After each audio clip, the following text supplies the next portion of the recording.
Allocate की थी।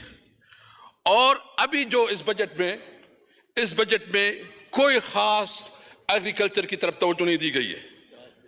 हमने ट्यूबवेल्स, ज़रियालात पर टैक्स की छूट दी थी और उस दौरान कोई स्कैंडल नहीं आया।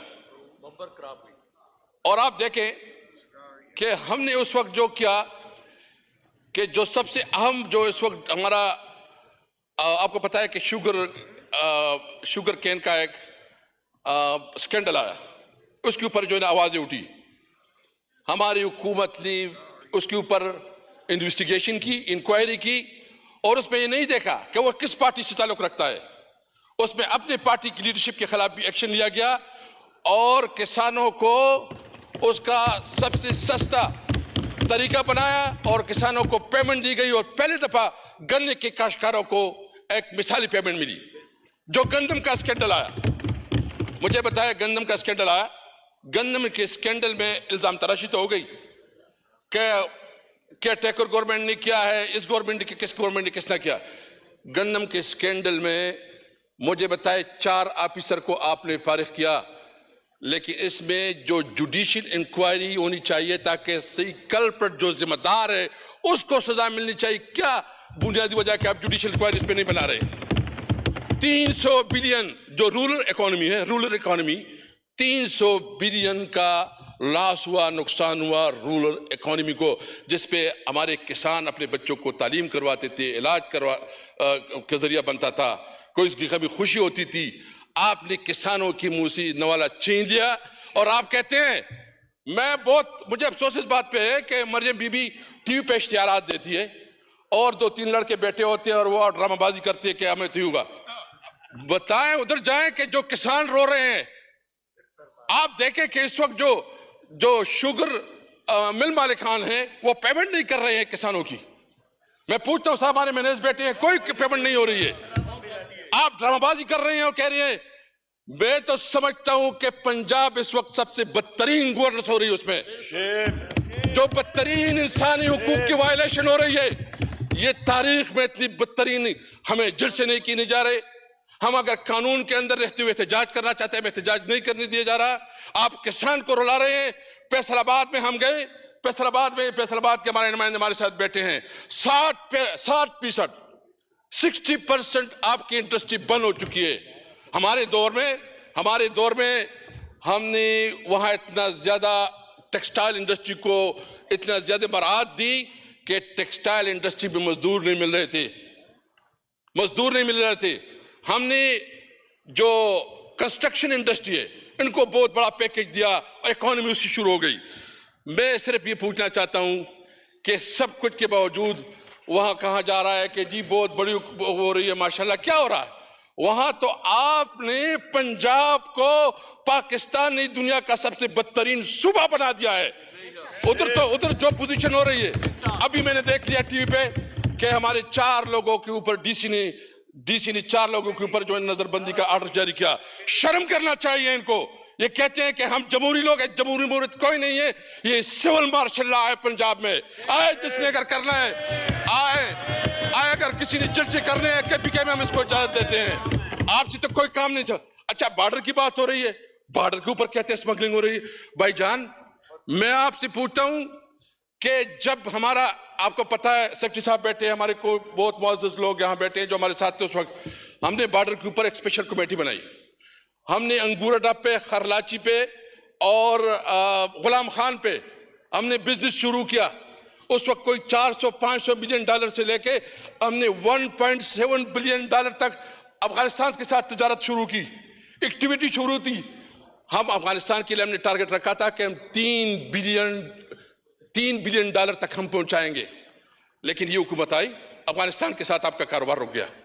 जो हमारे सेंट्रल एशिया के साथ तवक्कुआत थी, सेंट्रल एशिया के साथ आपने कारोबार खत्म किया। आपने अफगानिस्तान, ये जो बॉर्डर पे जो लोग बैठे हुए हैं इस वक्त, पूरे बॉर्डर पे लोग एहतजाज कर रहे हैं और एहतजाज भी किया। मेरे हमें भी कहा, तो आप तो वहां एक नया जंग शुरू करना चाहते हो। वहां तो बदमनी की बहुत सूरत हाल है और ये जानबूझकर किया जा रहा है ताकि जवाब पैदा किया जाए और पाकिस्तान में अनकॉन्स्टिट्यूशनल कोई एक्ट क्रिएट करा जा रहा है। मैं बताता हूं जी, हम इस इलाके के लोग, हमें पता है जो लोग अफगानिस्तान को डील करते हैं, जो लोग फाटा को डील करते हैं, और फाटा के क्या हुआ जो आपकी कमिटमेंट थी? आपने एफसीए अवार्ड में 3% नहीं दिया। आपने मर्जर के लिए जो आपकी कमिटमेंट थी कि ये पार्लियामेंट ने कमिटमेंट की थी, पार्लियामेंट ने, कि हम 10,000 बिलियन देंगे, हर साल 100 बिलियन दी जाएगी, 110 अरब, अभी तक 103 अरब मिले हैं, 130, और अभी बजट में सिर्फ 64 अरब रखे हैं, 64 अरब। मैं अमीर मकाम साहब से भी पूछना चाहता हूं, आप इस हुकूमत में बैठे हैं, आपकी सूबे के सबसे ज्यादा आपकी हुकूक पर डाका डाला जाता है, कैबिनेट में नहीं बोलते आप? आपको बोलना चाहिए कि जो आपकी कमिटमेंट है उस कमिटमेंट को आप पूरा करें। उधर जो 100 बिलियन के बजाय सिर्फ 64 बिलियन रखा गया है। आपने अफगानिस्तान के साथ उन लोगों का कारोबार खत्म किया, बिजनेस खत्म किया। क्या वो खाक खाएंगे? क्या वो शाम पे क्या खाक खाएंगे? क्या वो इंसान नहीं है? क्या आप इसको इंसान नहीं समझते? मुझे पता है जो अफगानिस्तान को डील करते उसको समझ ही नहीं है, उसके पास वो ज़हन नहीं है। वो अगर तुमसे नहीं हल होता, हम ऑफर कर रहे हैं कि अफगानिस्तान की हुकूमत के साथ हम बात करेंगे, कर सकते हैं। हम इमरान खान की बहुत बड़ा रिस्पेक्ट है अफगानिस्तान में, उसके ताल्लुकात को इस्तेमाल कर सकते हैं। मैं बजाते खुद मौलाना फजल रहमान साहब से रिक्वेस्ट करूंगा कि आप हमारे साथ अफगानिस्तान मामलात को सुलझाने के लिए, महमूद जगजई साहब से हम रिक्वेस्ट कर लेंगे कि आए। लेकिन जो तरीका आप अडॉप्ट कर रहे हैं और अफगानिस्तान के साथ दुश्मनी का एक नया दौर शुरू कर रहे हैं, ये काबिल मुज़म्मत है। किसी तौर पर हम इसको नहीं मानते और हम समझते हैं। मैं सबसे पूछता हूं, हमारे कबायली एमएनए यहां बैठे हैं, हम किसी सूरत पे अपने इलाके में जंग नहीं चाहते। हम नहीं चाहते अपने सूबे में, हम नहीं चाहते और बताते नहीं। अगर किसी ने ये हिम्मत की और मजीद कोई ऑपरेशन का बात की और कोई जंग मुसल्लत की, तो हम अपने अवाम के साथ खड़े होंगे इंशाअल्लाह ताला। हम नहीं चाहते इस इलाके में। और ये जो आप कहते हैं कि आपने जंग मुसल्लत करेंगे, हमें अमन चाहिए, अमन, हमें अमन चाहिए, हमें किताब और कलम चाहिए, हमारे बच्चों के लिए रोजगार चाहिए, हम अपने बच्चों के लिए रोजगार चाहते हैं। और इसके लिए हम इंशाअल्लाह ताला जरगे मुनक्कद कर रहे हैं। जब भी इसको हम जरगा करेंगे, मैं एक बात बिल्कुल खुल कर कहना चाहता हूं कि अगर किसी की ये गलत फहमी है, खुदा की कसम मैं दिल से कहता हूं, हमारी लाशों से जाएगी, कोई जंग होगी तो हमारी लाशों पे जाएगी। इस तरह नहीं हो सकता। हम कोई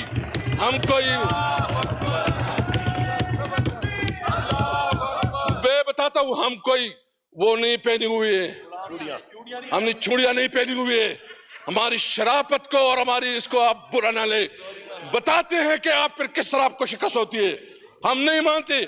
और ये जो कहते हैं, मैं तजवीज देता हूं कि बेहतर ये, कल जो ईरान की सफीर ने एक तजवीज दी है, और वो तजवीज ये है कि आप बॉर्डर के ऊपर इकोनॉमी वो बनाए, कॉरिडोर, इकोनॉमी कॉरिडोर बनाए।